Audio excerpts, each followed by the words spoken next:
Boa noite, meus amigos. Estamos aqui de volta. Como sempre, começamos esse programa invocando a Santíssima Virgem Maria e o Santo Padre Pio de Pietrelcina, para que roguem a Deus que nenhuma injustiça se cometa nesse programa. Queria começar aqui respondendo 2 e-mails que eu recebi durante a semana. Um aqui do Fabiano Costa Figueiredo, Rio de Janeiro, e aponta no meu último artigo do Diário de Comércio uma falha. Que eu troquei lá os 4 candidatos de 2002 foram Ciro Gomes, José Serra, Luiz Inácio Lula da Silva e Antony Garotinho. Em vez de Antony Garotinho, eu pus Leonel Brizola, que foi evidentemente um lápis. Porém, eu mesmo, 2 minutos depois, mandei à redação uma nota dizendo para trocar. Tinha sido engano. Mas não sei por que não trocaram. Isso em jornal acontece. Então, Fabiano, muito obrigado pelo aviso. Depois ele pergunta: quais os documentos, caso existam, que provam que já existia guerrilha no Brasil antes de 1964? E olha, isso aí você pode, se você procurar no meu próprio site, você digite lá no aparelho de busca o nome Denise Rolenberg, com 2 L's. É uma historiadora esquerdista que conta toda essa história com os devidos documentos. Lá você encontrará, portanto, a indicação do livro da Denise Rolenberg que conta essa história. A história é o seguinte: havia guerrilha no Brasil já desde pelo menos 2003, financiada por Cuba, armada e financiada por Cuba. 63, né? O que eu falei? 83? 2003. Eu estou ficando cada vez mais gagata. É meu direito, eu estou com 62 anos. Daqui para dentro, esperem o pior. Né? Então, né? Agora, não sou que nem o Barack Obama, que já é assim desde os 30. Né? Agora, então havia guerrilha no Brasil, pelo menos desde 2003. Estou de novo aí, 63.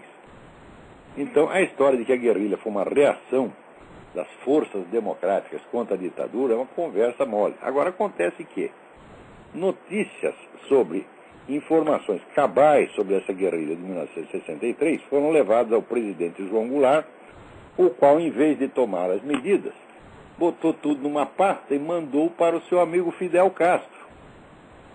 Acontece que o agente, o diplomata cubano que estava viajando com esse negócio, teve um acidente aéreo e caiu no Peru. Bom lugar para cair, né? Ele caiu no Peru e daí os documentos, né? Evidentemente o governo peruano leu aquela coisa toda e avisou o mundo, inclusive avisou o governo americano. Então a coisa transpirou. Mas é claro que se há uma agressão estrangeira, uma ação armada estrangeira dentro do território nacional, e o presidente, em vez de notificar as Forças Armadas e tomar as providências devidas, se acumplicia com o agressor secretamente, é evidente que é o caso de alta traição. Então, João Goulart não é que merecia, só por este ato isolado, ele merecia, eu não digo impeachment, ele merecia o fuzilamento, porque isso é crime de alta traição. Tá certo? E hoje em dia está aí vamos dizer, esse pessoal pedindo indenização para a família de João Goulart, porque foi pedindo indenização para o governo americano.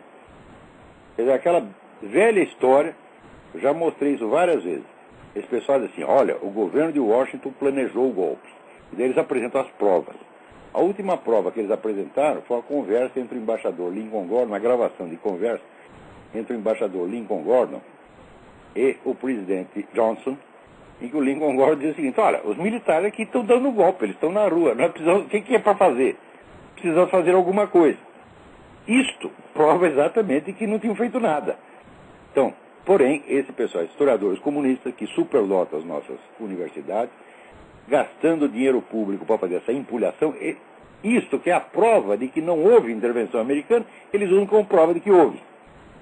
Ora, é uma operação assim, tão cínica que o povo fica a boca aberta. Fala: olha, tá vendo aí? Olha a prova, olha o homem conversando com o Johnson, né?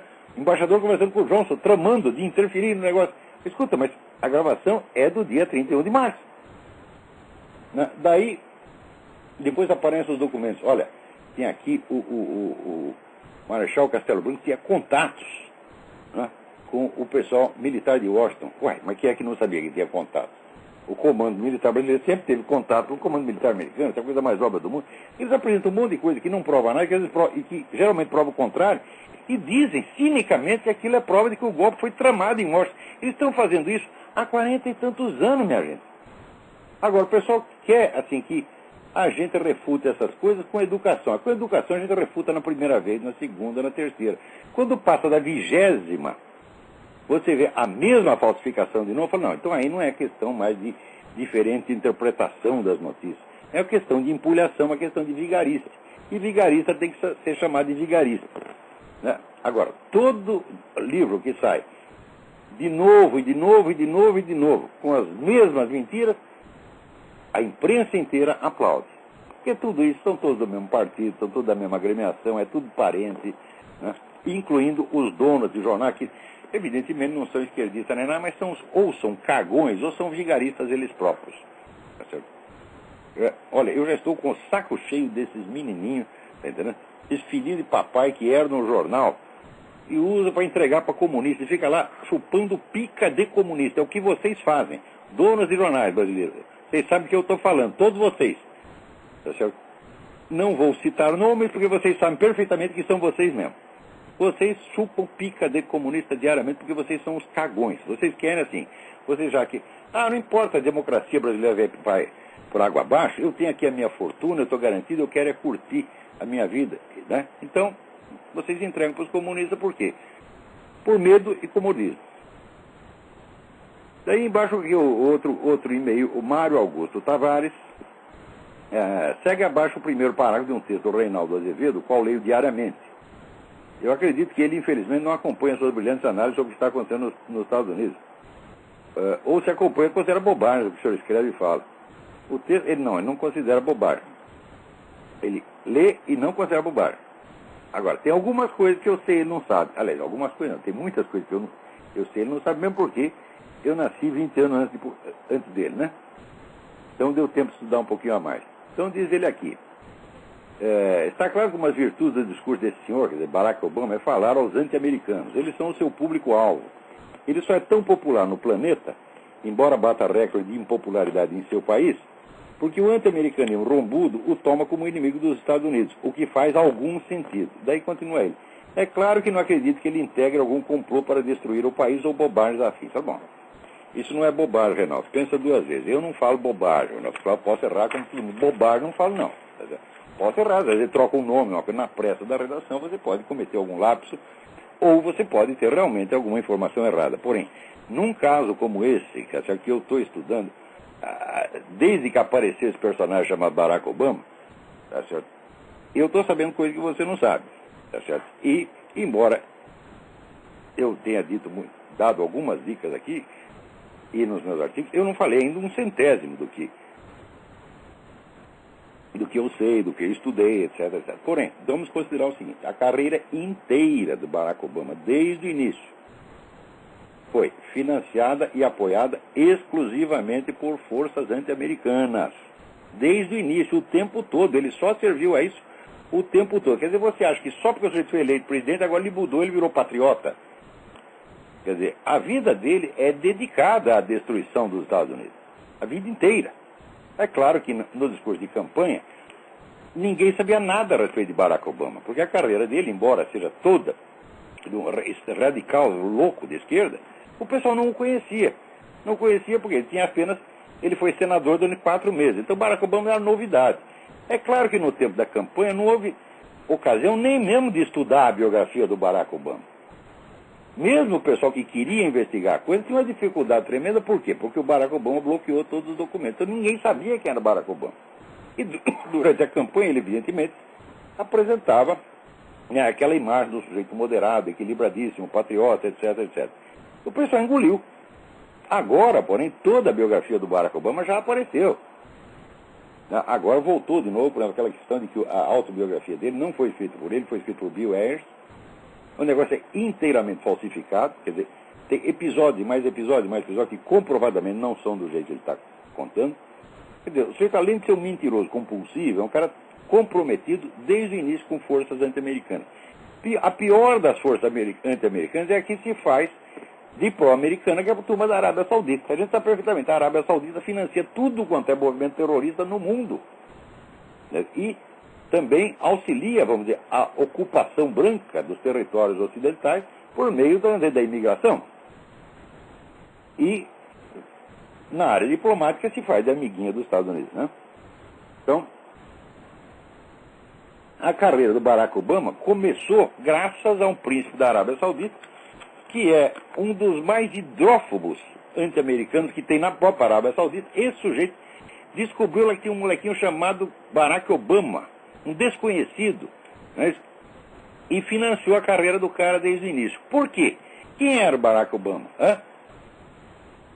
O Barack Obama não significava nada para ele. Então, se financiou porque tinha algum plano e porque estava dirigindo esse moleque para alguma coisa, esse menino para alguma coisa, né? Então, mais tarde, o Barack Obama cresceu, e continuou servindo aos mesmos propósitos. A carreira do Barack Obama é muito coerente. Ela é toda dedicada ao anti-americanismo. Então, como é que vai dizer? Não faz parte de um complô. Não, depende do que você entende por um complô. Tá certo? Em geral, a gente vê que os jornalistas, eles estão extremamente mal preparados, mesmo os melhores jornalistas, estão extremamente mal preparados para lidar com esse problema das estratégias revolucionárias de longo prazo. Eles não conhecem isso, eles não entendem como é que isso funciona. Eles só entendem, vamos dizer, revolução no sentido leninista, insurrecional, ou então o jogo democrático normal da circulação de opiniões. Eles realmente não entendem as operações mais profundas de mutação cultural induzida. Por exemplo, se você perguntar quantos jornalistas no mundo, e principalmente no Brasil, leram as obras do sujeito chamado Kurt Lewin? Ninguém, porque nem psicólogo, as obras são tão difíceis, nem os psicólogos no Brasil conseguem entender o Kurt Lewin, embora haja até traduções. Olha, Kurt Lewin é um dos grandes pioneiros da engenharia social. O assunto que mais se estuda no mundo, há 60 ou 70 anos, tá certo? Na área de ciências humanas, é engenharia social, engenharia psicológica. Tudo o que se faz no mundo é através, onde é calculado para efeitos de engenharia social. E quando as coisas aparecem no primeiro plano da cena pública, que é aquela que, na superfície da cena pública, que é aquela que os jornalistas observam, eles acham que tudo foi coincidência, que tudo apareceu do nada. Então, se não é tudo coincidência, então você está querendo dizer que houve uma conspiração. Eu digo, bom, eu não posso chamar uma operação calculada para 50, 60 anos de duração, eu não posso chamá-la de conspiração, seria inexato. Isso aí, mais certo, seria dizer uma vasta operação de engenharia social visando a mutações históricas sociais profundas, que vocês, jornalistas, só percebem quando elas se transformam em fato consumado. Então é claro que o jornalista que não tem estudo especializado disso, e no Brasil ninguém tem, o único que tem sou eu, os outros não têm mesmo, e em geral, o Real Azevedo tem capacidade para ter, mas não tem os estudos, né? O resto tem nem capacidade. Então tudo que eles dizem a respeito é tudo orelhada, né? É como diz, ouve o galo cantar, mas não sabe aonde.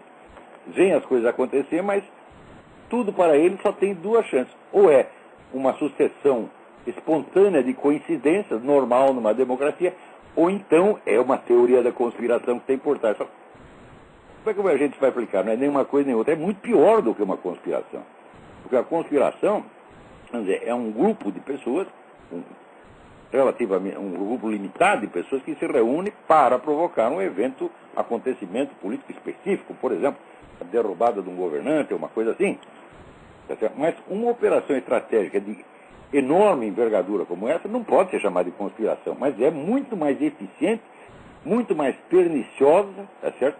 E muito mais maliciosa e criminosa do que uma conspiração. Por exemplo, quando os caras calculam, olha, nós vamos fazer assim, num prazo de 30 ou 40 anos, nós vamos sexualizar todas as crianças. Nós vamos introduzir as práticas sexuais de crianças. Quer dizer, o sujeito de 4 anos vai estar participando de suruba. Tá? E daí, os pedófilos vão começar a comer essas criancinhas, e como o sexo estará liberado entre crianças, será impossível você deter a pedofilia. Isso foi planejado e está sendo feito. Você pode chamar de conspiração? Não. É uma operação de engenharia social. Às vezes o sujeito que inicia isso, ele nem vê o término da operação. Porque isso aí é a mente revolucionária. Quer dizer, o revolucionário trabalha hoje para mudanças que acontecerão dentro de 20 ou 30 anos. mudança de uma perversidade incalculável. Então, por exemplo, aqui nos Estados Unidos, o pessoal da escola de Frankfurt calculou isso. Na verdade, essa sexualização geral já tinha sido inventada antes da escola de Frankfurt por Georg Lukács. Ao longo, é o filósofo húngaro, né? Você acompanhando essas mutações ao longo do tempo e vai vendo como essas coisas são tramadas, planejadas e feitas a longuíssimo prazo. Então, tudo isso, para o jornalista, que é o sujeito que vive na periferia da realidade, são simplesmente coisas que aconteceram, fatos da história cultural. Ele não percebe que é uma operação, uma intencionalidade seguida coerentemente durante décadas. Tá certo?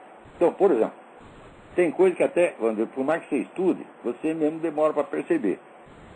Até uns meses atrás, eu ainda acreditava na ideia de que o pessoal da escola de Frankfurt, Theodor Adorno, Max Horkheimer, Herbert Marcuse, Habermas, até que eles eram um tipo de marxistas extremados, é verdade, mas não ligados ao movimento comunista. Marxistas independentes, que até o pessoal chamava de... eles não são bem marxistas, eles são marxianos. Né?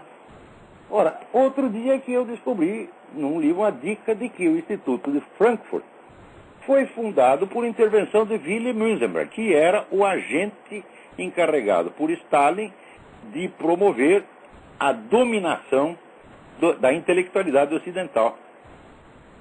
Então, a escola de Frankfurt fazia parte do aparato do Comintern, sim, desde o início. Stalin esteve consciente de tudo aquilo desde o início. Eu até dei uma aula, botei uma gravação sobre isso no Seminário de Filosofia. Eu não sei se já está no ar, mas procurem que vocês verão. Então, isso aí, esses fenômenos não são nem coincidências espontâneas e nem uma conspiração no sentido material da coisa. Eles são estratégia de revolução cultural, estratégia de mutação social de longo prazo. E dentro dessa estratégia, por exemplo, a carreira inteira de um Barack Obama é apenas um capítulo, um elo de uma cadeia que foi calculada, foi pensada com antecedência e está sendo executada. Agora, para eu ensinar isso, ou para o Reinaldo, ou para os outros jornalistas, eles precisavam tirar um cursinho comigo. Eu estou dando o curso do Seminário de Filosofia para capacitar jovens intelectuais brasileiros para que eles possam estudar esse assunto e parar de falar bobagem. Tá certo? Que é, ou assim, ou o sujeito acredita que é tudo teoria da conspiração, a maçonaria controla tudo, etc, etc. E que isso aí, eu digo, é materialmente impossível. Tá certo? Para você dizer que a maçonaria controla tudo, é preciso ele não saber como a maçonaria é organizada. Coisa que eu, embora não ser maçom, eu sempre estudei.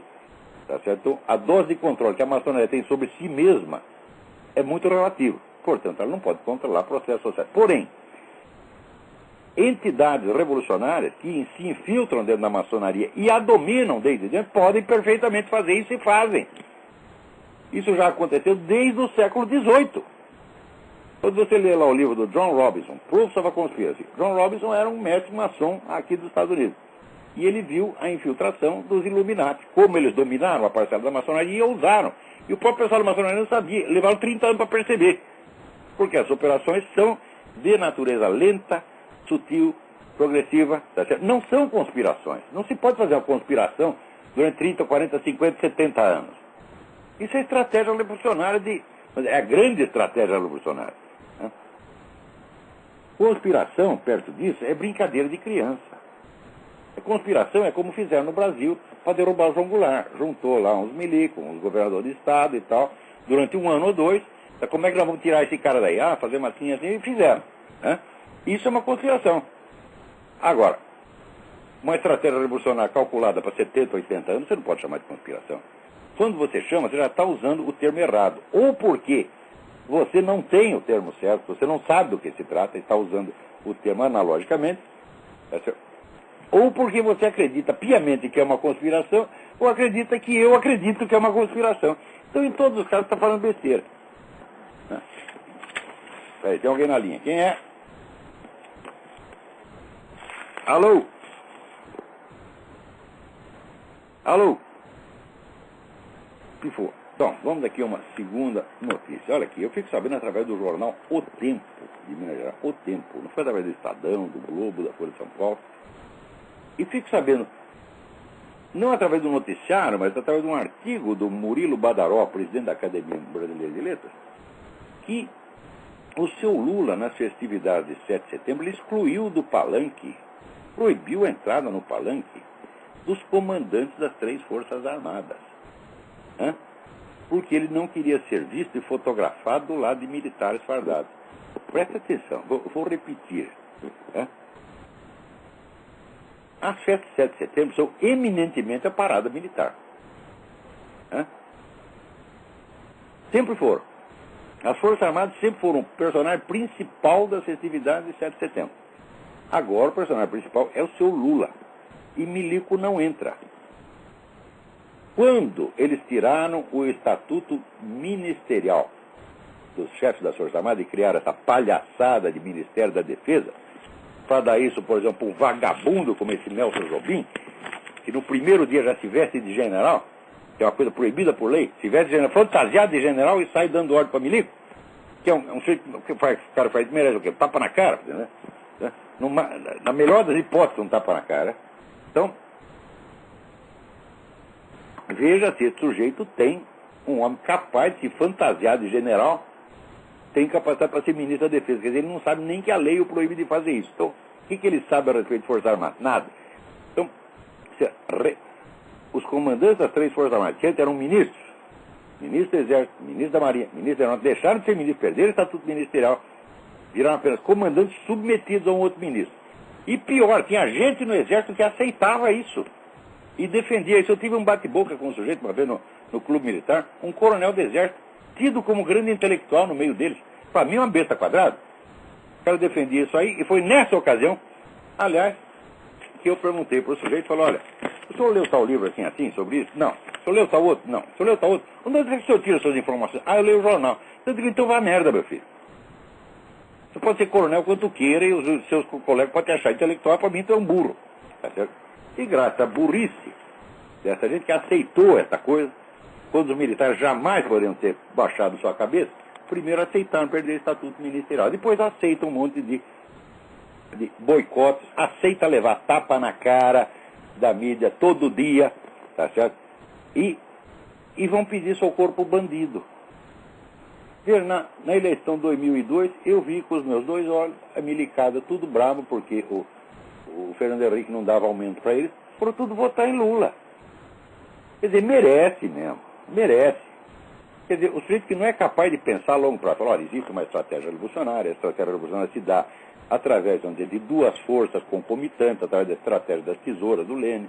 Você tem aí uma esquerda para lá, outra esquerda para cá, tem a esquerda da esquerda, a direita da esquerda, e nós não podemos compactuar com nada disso, não. Eles se cansaram da direita da esquerda e se aliaram com a esquerda da esquerda. Daí perderam o estatuto ministerial, agora sai até do palanque. Está vendo por que eu estou dizendo que, com exceção de uma meia dúzia, que são meus amigos, que eu respeito, que é a turma do Grupo Inconfidência, a turma do pessoal do Ternumo, o pessoal do Grupo Quero, tem vários dessas agremiações que são independentes, não são órgãos das Forças Armadas, são agremiações criadas e mantidas com o próprio dinheiro de oficiais, da ativa da reserva, né? Então, tirando esse pessoal, as Forças Armadas brasileiras não existem mais. Aquilo é um bando de boiola que aceita qualquer coisa. E que se mandar os bichos invadir Honduras, eles vão correndo. Sim, senhor, sim, senhor. Chega lá o Hugo Chávez, dá um grito, a milicada tudo bate em continência e vai fazer o que o seu Hugo Chávez mandou. Quer dizer, é a isso que nós somos reduzidos. Aqueles pessoal que tinha esperança numa ação das Forças Armadas, pode tirar o cavalo da chuva, isso nunca vai acontecer. Não tem capacidade para isso, não tem coragem e, sobretudo, não querem. O que eles querem, milico agora, meu filho, é funcionário público. Então, tudo que eles querem, o sonho da vida deles é o quê? Aposentadoria. Depois eu não converso mais com essa gente. Milico brasileiro, se tirar aqueles que estão na minha lista, que são meus amigos queridos, se aparecer aqui na minha casa, leva um cuspido na cara.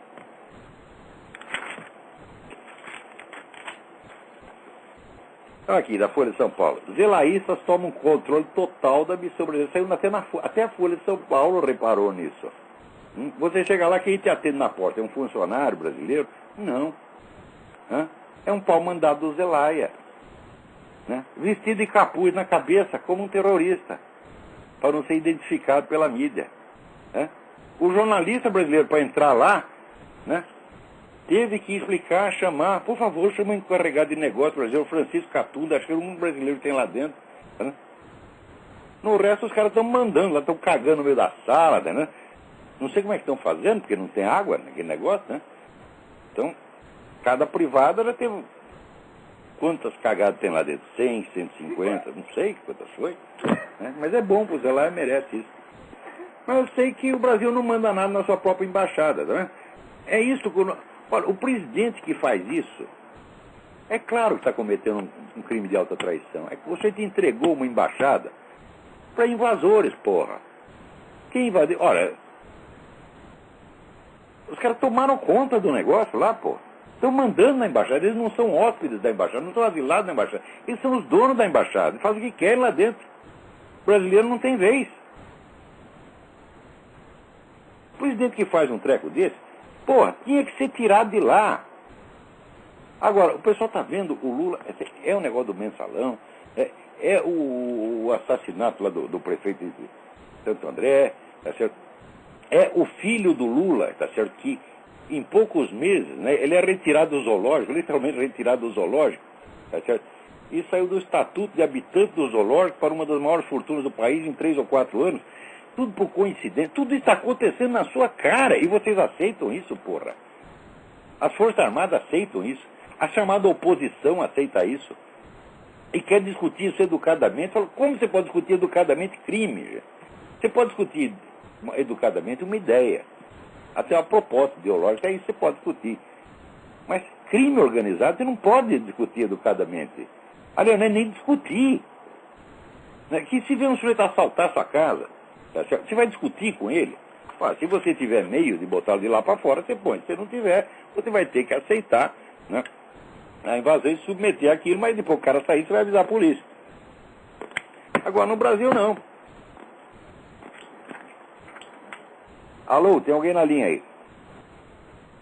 Alô? Boa noite. Boa noite. Tudo bem? Tudo bem? Queria fazer uma pergunta. Fale bem alto. Uma pergunta. Conselhos de tutela, conselhos de patrimônio estão se espalhando pelo Brasil. Eles têm alguma coisa a ver com os soviéticos? Não, a ideia disso aí, isso aí também é uma coisa, você não pode associar direto isso com os soviéticos, evidentemente. O que se pode entender claramente é que há uma política revolucionária sendo implantada no mundo para transferir o pátrio poder para o governo. Isso é uma coisa que já está em andamento há muito tempo.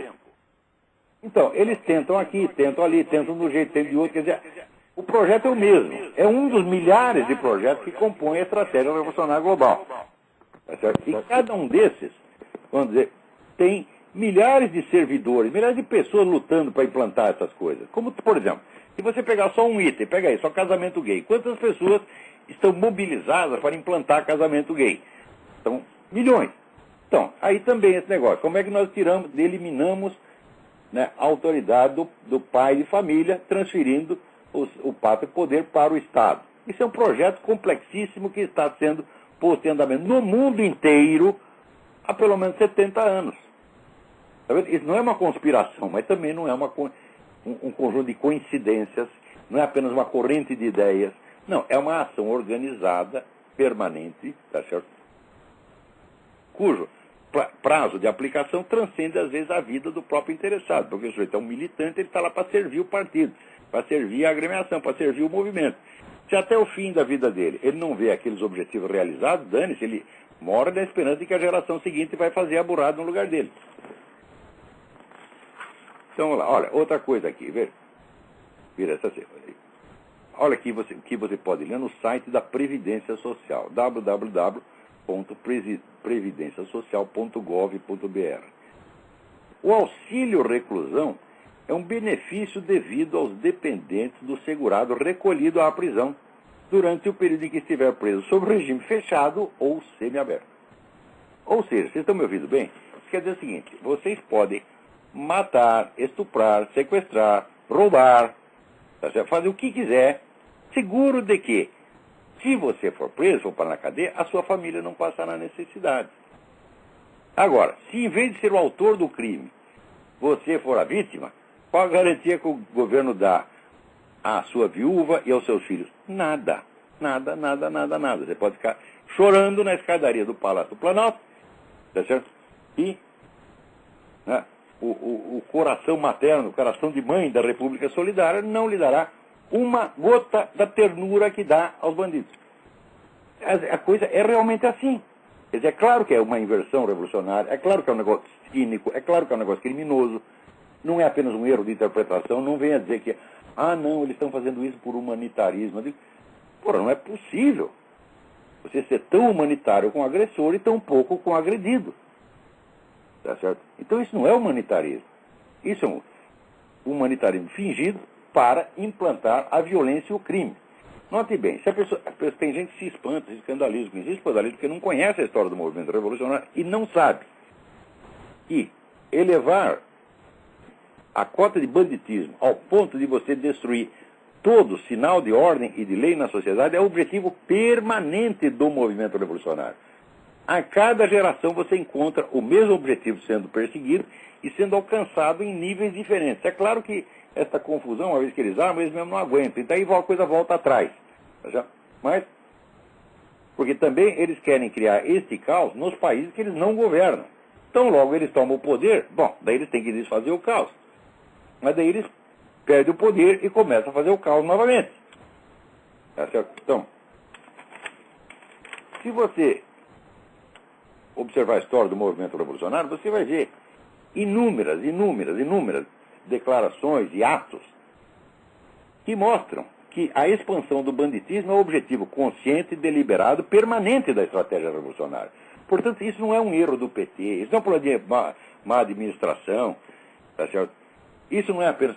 tem gente que vai comentar e dizer, não, eu acho que isso é uma ideia equivocada. Liberais. Liberal, meu filho, liberal é tudo boiola, tá entendendo? Não, isso é uma concepção equivocada da sociedade. Não é equivocada nada, isso é estratégia revolucionária, rapaz. Um liberal é que concede ao outro lado, concede aos comunistas, essa propaganda extra de recobri-los de uma aura de respeitabilidade e de honestidade que eles não têm. Quer dizer, o sujeito está aqui com um plano maligno feito para te enganar e você tratando o sujeito como se ele fosse uma pessoa honrada, ilibada, e está apenas com uma ideia errada. Eu vou te dar alguns exemplos. Lá no século XIX, tinha o famoso terrorista Serge Nechayev, que foi um dos gurus, o Lenin. Né?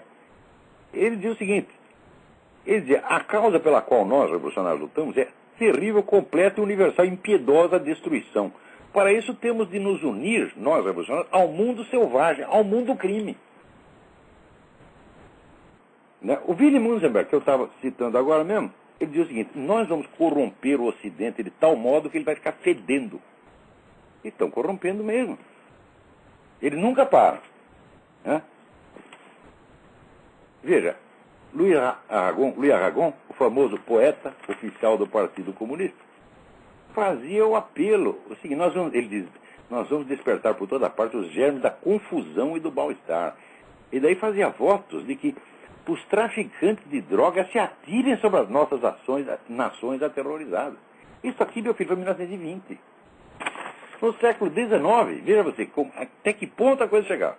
Victor Hugo, que foi um dos grandes poetas do movimento revolucionário, aliás, um poeta do mau gosto extraordinário, mas de vez em quando tem uns lances de alta qualidade, ele, numa sessão espírita, ele diz ter recebido a seguinte mensagem no espírito, e na verdade é um espírito de porco, que dá o espírito dele mesmo. O espírito dizia o seguinte, a verdadeira religião proclama o novo evangelho. Sabe o que é o novo evangelho? Ele prosseguiu o espírito.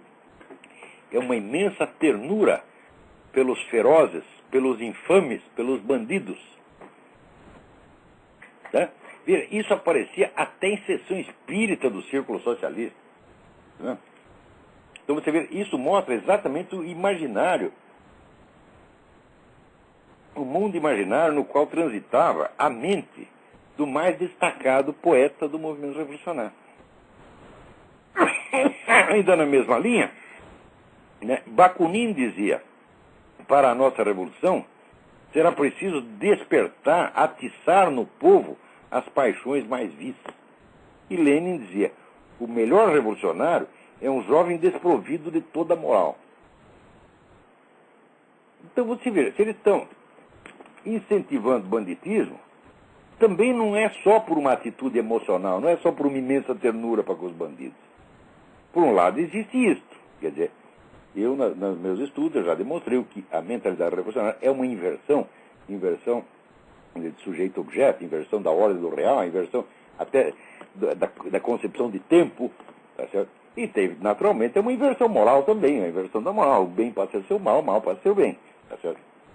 Ora, mas esse lado é só um componente, existe um outro componente, um outro motivo pelo qual eles fazem, que é um motivo estratégico. Quer dizer, você destruir a sociedade por dentro, eliminar todas as suas defesas, corroer todas as suas defesas.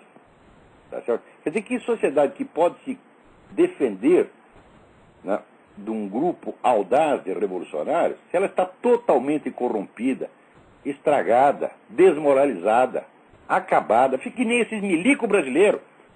Vai lá, lambe o sapato do presidente da República e se acha muito honrado. Tá certo? É isto que se a sociedade desmoralizada, até as pessoas de farda que deveriam honrar a farda, até elas se rebaixam. Todas se rebaixam exatamente perante os bandidos, os criminosos que criam essa situação. Quanto mais o pessoal corrompe a sociedade, mais eles adquirem poder psicológico sobre a sociedade. Então, existe nisso um lado estratégico. Tá certo? E, por fim, existe o seguinte lado, o banditismo é uma fonte de dinheiro, meu Deus do céu. E o movimento revolucionário precisa de dinheiro. Por exemplo, o narcotráfico. O narcotráfico hoje, na América Latina, está todinho na mão das Farc. É uma quantidade de dinheiro extraordinária.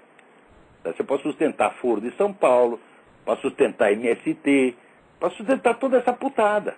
Então tem três motivos. Né? Tem o motivo da estratégia cultural ou do imaginário, tem o motivo da estratégia política, da desorganização social, e tem o motivo, vamos dizer, de equipar o movimento revolucionário com as armas e instrumentos que custam dinheiro. Por tudo isto, o apoio dessa gente a bandido não veio de hoje, começou desde a Revolução Francesa. A gente acompanha isso, detalhe por detalhe. Por exemplo, em todo lugar você lê que a queda da Bastilha foi o momento da liberdade, porque libertaram os presos políticos. Quantos prisioneiros políticos tinha na Bastilha? Nenhum. Só tinha bandidinho. Por isso que eles libertaram. Aliás, não é que eles libertaram a Bastilha, eles abriram todas as cadeias, soltaram todo mundo. Claro que depois cortaram a cabeça de todo mundo. É para fazer bagunça, enquanto está o infeliz do rei está no poder. A hora que saiu o rei, bom, agora nós temos que acabar com a bagunça, nós temos que administrar. Então eles mesmo soltam os bandidos, depois eles matam todos. Por quê? Porque eles são mais bandidos que os bandidos. Tá certo? Não há quadrilheiro, tá certo? Não há gangster que seja, na sua mentalidade, tão monstruoso quanto um Lenin, um Stalin, um Che Guevara, um Fidel Castro. E seus amigos. Os homens que nos governam pensam exatamente assim. Tá certo? Então, qual é a novidade do auxílio reclusão? É se eles protege a família do bandido e foda-se a família da vítima. É assim mesmo. Agora, como é que eu vou falar disso respeitosamente, minha gente? Tem alguém na linha aí, vamos lá. Alô? Marcelo, do Rio de Janeiro. Marcelo, tudo bem? Tudo bem. Eu ouvi você falar da lei do Geraldo Alckmin sobre os travestis. Daí eu queria perguntar se o senhor também já pensou no perigo de que o uso do silicone nos seios das mulheres e as cirurgias de mudança de sexo dos travestis poderiam impedir que os homens identificassem quem é mulher ou quem é travesti. Bom, hoje em dia não dá para saber mais, né? Então, agora, essa cirurgia de mudança de sexo, em primeiro lugar, seguinte, não há mudança de sexo. Tá? O que há é uma mudança de aparência exterior, porque o sujeito não vai ganhar um útero, um par de ovários e poder ter filho, etc. Não vai acontecer, ele não vai virar uma mulher. Ele vai virar um simulacro muito bem feito. Às vezes o simulacro, por ter sido, né, trabalhado por especialistas, né, sai até melhorzinho do que sairia por natureza, né? A gente, quando olha uns travecos que tem por aí, né, eu digo, olha, não tinha aquela senhora lá da Câmara dos Deputados, como é que chamava aquela mulher que chorou por chamar de feia? E como é que chamava? Esqueci. Aquela que o Clodovil chamou de feia, ela fez um forrobodó e disseram que foi uma ofensa grave, que queriam caçar o Clodovil por causa disso. Você pega aquela mulher, tá certo? E você compara aí com, né, a outra travessia, agora até esqueci o nome, porque o nome do Brasil faz tempo. Como é a travessia mais famosa do Brasil lá? Roberta Close. Compara com a Roberta Close. Qual você acha mais bonita? Você acha que alguém ia submeter uma cirurgia para ficar igualzinha àquela deputada? Não. O jeito vai lá, ele quer sair bonitinho que na Roberta Close, não é assim? Então, a cirurgia faz maravilhas, meu filho. Não teve aquele sujeito que a mulher cortou o peru dele? Daí acharam o peru, costuraram o peru novamente, o peru ficou melhor que antes. E ele se tornou ator pornô. Ora, se a cirurgia pode fazer isso, por que não pode transformar, digamos, o Marco Aurélio Garcia na Roberta Close? Eu sugiro até que o faça. Tá certo? Então, né? Então, agora, esse negócio de silicone é realmente perigoso. Tá certo? Todas as operações são extremamente perigosas, continuam perigosas. Tá certo? Agora, eu penso assim, não existe operação de devolução do peru. Né? E se o sujeito, se ele mudou de ideia uma vez, pode mudar duas, meu filho. Então, por via das dúvidas, se você está pensando em mandar cortar o seu peru para você virar a Roberta Close, pense não é duas, pense 2.000 vezes, porque depois não tem mais volta, meu filho. Né?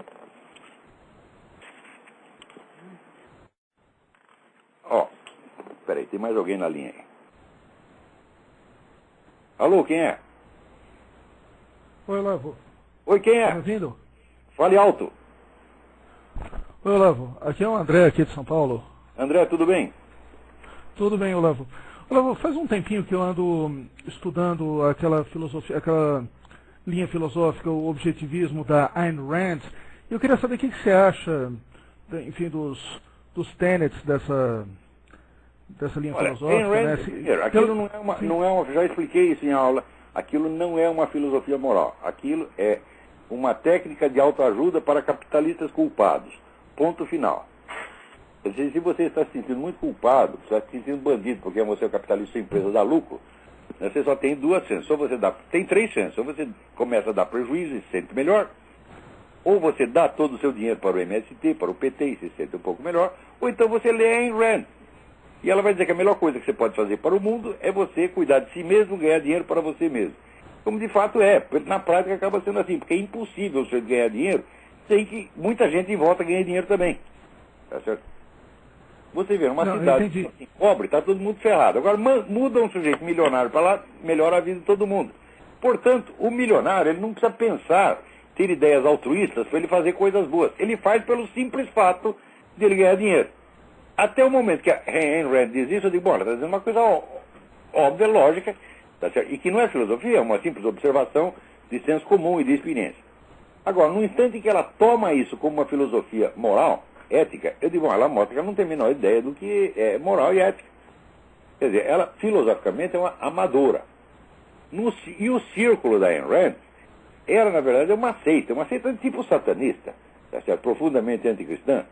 Tá certo? Então, é lamentável que muita gente que está aí na área conservadora e tal, leve a sério essa mulher. Tá entendendo?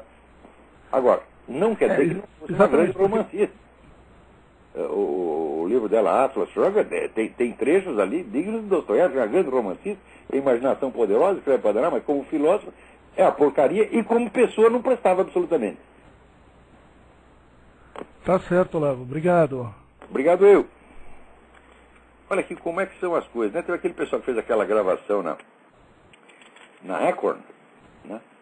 Chegou lá, uma garota se fantasiou de prostituta, foi lá e pediu dinheiro pro bordel, e os caras estavam ensinando ela, dando toda a instrução como é que um bordel faz para conseguir dinheiro do governo. O cara ainda falando, não, você pode mamar, porque é dinheiro do governo, não liga não, vamos gastar, vamos torrar.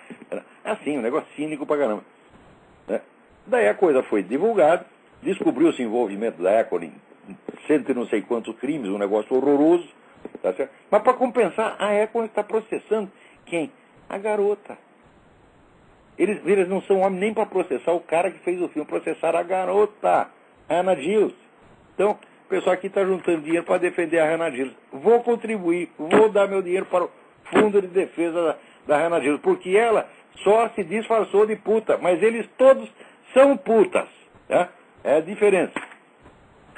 Aqui, o assessor do Obama para assuntos regulatórios, Cass Sunstein. Esse cara, cada semana, ele sai com uma nova, né? Agora, ele disse o seguinte, que o aborto é certo porque você não pode permitir que os fetos continuem usando as mulheres. É um abuso, esses fetos são os abusados, né? Eles se instalam lá e usam e abusam do corpo da mulher só para nascer, porra. Vê que coisa, né? Então, você vê que quando você... A gravidez, então, a gravidez é uma perturbação. E quando você aborta, termina a perturbação e volta tudo, né, à paz, ao equilíbrio ecológico, ao estado homeostático que precedia a gravidez. Ó, raios, mas depois então por que você trepou? Porque não usou uma camisinha, tá certo? Ou ficou em casa lá tocando sua punhetinha, tá certo? Sua tiririca, que isso não geraria ninguém e você seria apenas um punheteiro a mais e não um assassino.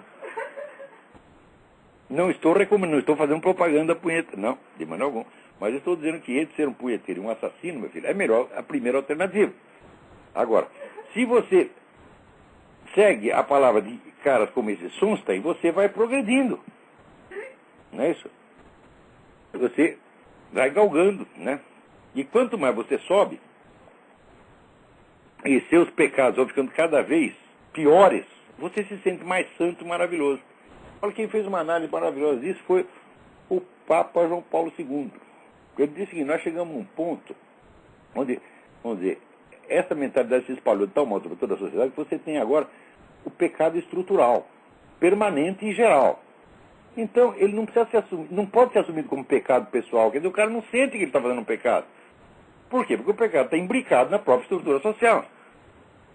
Então, o sujeito se sente tanto mais inocente quanto mais pecado ele está fazendo. Fala, pô, mas é na mosca. É isso que a gente vê diariamente. Quanto mais filha da puta, o sujeito mais inocente se sente. Está aí, é o pecado estrutural, né? Esse Sunstein, esse cara vive no meio de bandido, né, de gente que pensa até pior do que ele, e ele acha que ele é lindo quando fala uma coisa dessa. Tem que matar os fetos porque eles são os abusados, eles usam o corpo da mulher. Né? Mais ainda, esse cara é o sujeito que quer forçar todas as estações de rádio, obrigatoriamente, fazer propaganda da diversidade, né? É diversidade que significa abortismo, casamento gay, essa coisa toda. Quer dizer, ele quer impor isso obrigatoriamente às estações de rádio. Mas o desejo que esse pessoal tem de controlar as estações de rádio é uma coisa de louco. Eles não vão descansar quando não fizerem isso. Por quê? Fazer um programa que tem audiência e sucesso, eles não são capazes. Eles fizeram a tal da... Esqueci como é que chamava a rádio do Clinton financiou, botou Clinton, Jorge Soros, tudo botaram um dinheirão no rádio, desgraça da rádio, para concorrer com o Rush Limbaugh. Não conseguiu ter um décimo da audiência do Rush Limbaugh, né? Daí, então fala, bom, então já que não conseguimos por aqui, nós vamos tentar por meio oficial, né?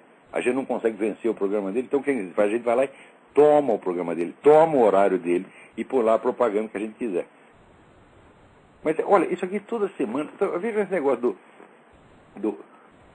estava comentando com o do Reinaldo Azevedo, que ele não acredita que o Obama esteja envolvido num movimento anti-americano. Mas é só no que ele está envolvido. Ele só toma atitudes anti-americanas uma atrás da outra o tempo todo. Ele não fez nada em favor do seu próprio país. Ele diminuiu o orçamento das Forças Armadas para dar dinheiro para a ECOR, né? Ele está, vamos dizer, deixando os aliados desarmados e permitindo que o Irã se arme, tá certo? Com a ajuda de Rússia, etc, etc. Olha aqui, o Irã está montando uma segunda, né, fábrica de enriquecimento de urânio para fazer bomba atômica. O Obama sabia disto antes dele ir falar besteira lá nas Nações Unidas. Chegou lá, ficou quietinho, não contou para ninguém. O que é isso, porra? É claro que o sujeito trabalha para os inimigos dos Estados Unidos. A coisa mais óbvia, ele não querer ver isso, é muita covardia intelectual. Sabe? O outro, aqui, o outro assessor do Obama, assessor para assuntos científicos, John Holdren, esse até mais louco do que o Sunstein, mais louco ainda. Esse cara diz que a Constituição americana fornece base para a implantação da esterilização obrigatória e do aborto compulsório. como tem na China. Você vê como é que esses caras... É a nova técnica que inventaram, né? Que até no direito eles chamam esse negócio, o direito achado na privada. Né? Você pega a lei e lê de uma outra maneira que diz exatamente o contrário do que ela está dizendo. Então, ele está dizendo o seguinte, a Constituição americana fornece ao governo os mesmos poderes que o governo da China tem. Porque na China, se o governo decidir que você tem que ser esterilizado, vai ser esterilizado. Se decidir que sua mulher tem que fazer o aborto, faz o aborto. Se o médico recusar de fazer o aborto, ele é fuzilado. É isso que esse cara quer implantar aqui. Então, aborto obrigatório, esterilização obrigatória. Porque essa turma de Nova Ordem Mundial, são globalistas, eles têm essa obsessão com população há mais de 100 anos. Né? Quer dizer, eles acham que tem que reduzir a população do mundo de qualquer jeito. Ora, tem um economista que fez um cálculo, ele diz, olha, se reunisse toda a população do mundo no estado do Texas, teria uma área de 100 metros quadrados para cada um. Quer dizer, não ia ficar tão apertado assim, está menos apertado do que no Japão. Quer dizer, supondo que nós chegássemos aí, você ainda teria lugar para muita gente e daria para produzir comida para todo mundo, sim.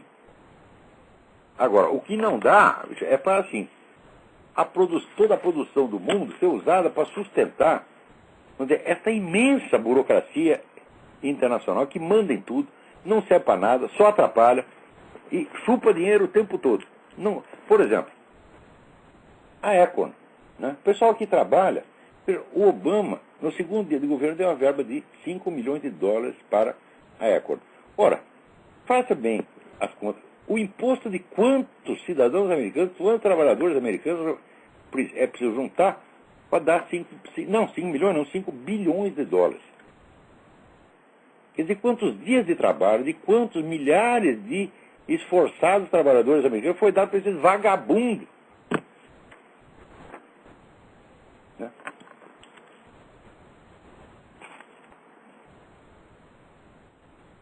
Alô, tem mais alguém na linha aí? Boa noite, professor. Por quê? Boa noite. Boa noite. Aqui é Hugo, eu falo de Recife. Hugo, tudo bem?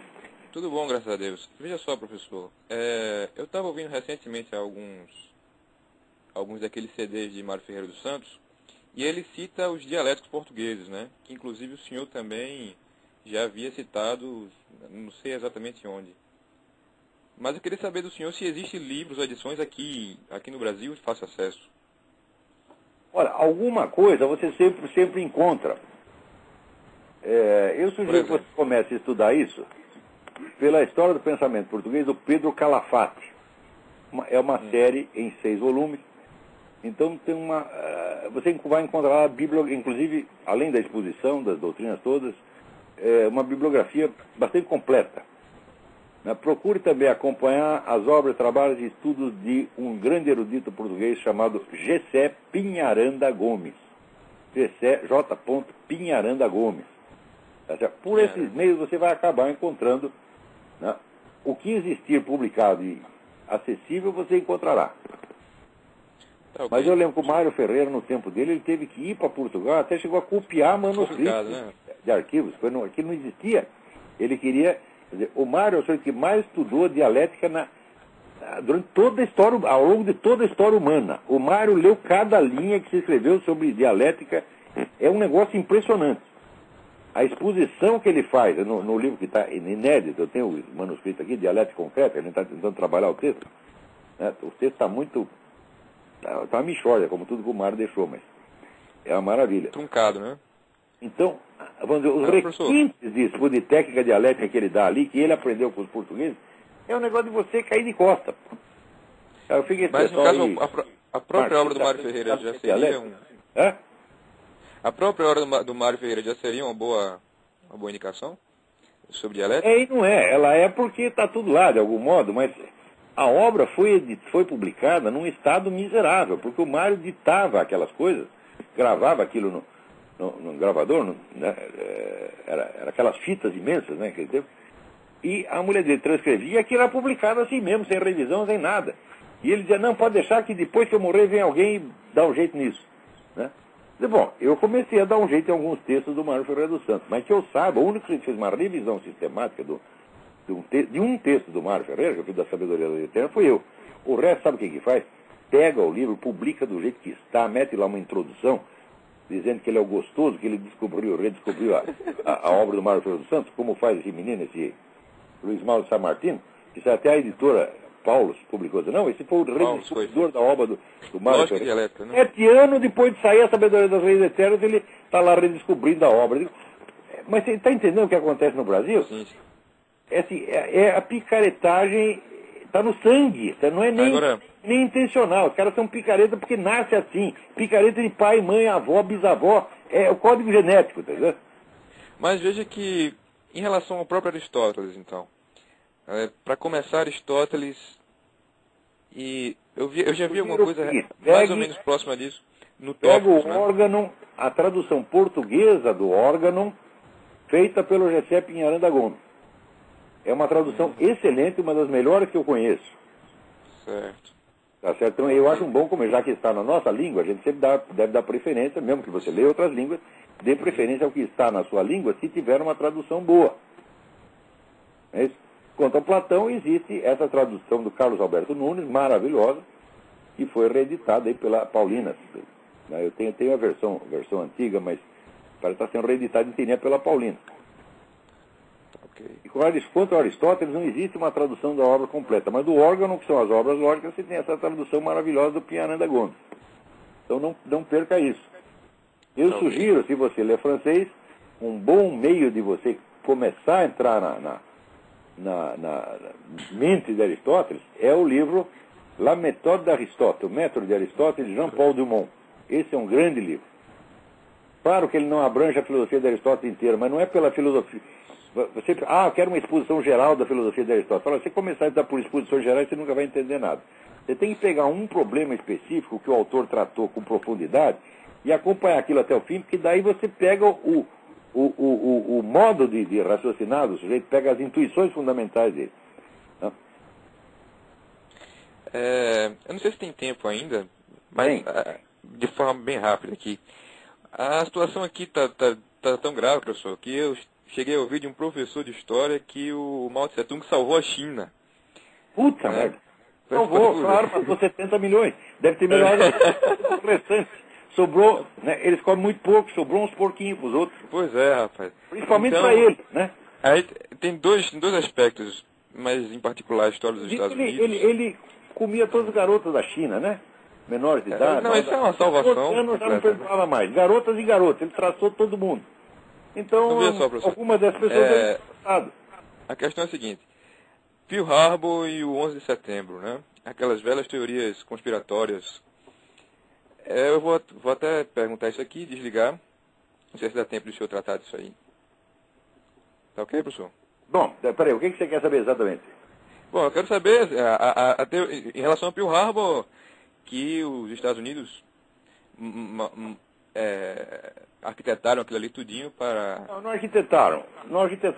Entrar na Segunda Guerra. De certa maneira provocaram. Houve uma longa provocação. E hoje está mais ou menos provado que o Roosevelt sabia que os caras iam fazer. Mas não quer dizer que foi o Roosevelt que fez. Tá? Quer dizer, como dizer, louco sim, pero não tonto, né? E aí ele queria uma... Mas ele foi omisso, então, né? Ele queria uma guerra, tá certo? Mas ele não... O povo americano não. Os caras iam destruir metade da marinha dele num dia só. Isso aí não. Então, vamos dizer, foi um cálculo malicioso feito pelo Roosevelt e que deu errado. Como, aliás, muita coisa que o Roosevelt fez deu errado. Não só aí, mas na esfera econômica também. Né? Mas isso não quer dizer que ele fez isso. Olha, eu não tenho nenhuma simpatia por Franklin Roosevelt. Nenhuma. Hoje eu entendo, o que eu estudei, o Roosevelt era um picaretão. Né? Um sujeito que não tinha a menor convicção a respeito do que quer que fosse, e ele falava o que lhe convinha no momento. Tá certo? Ele ajudou um bocado os comunistas e tal, não por ser comunista, mas porque, veja, o sujeito quando tem uma falha de caráter profunda, né, ele tende a grudar naquilo que existe de pior. O que tinha de pior ali os comunistas, então o Roosevelt, como não tinha caráter, foi grudando para o lado dele.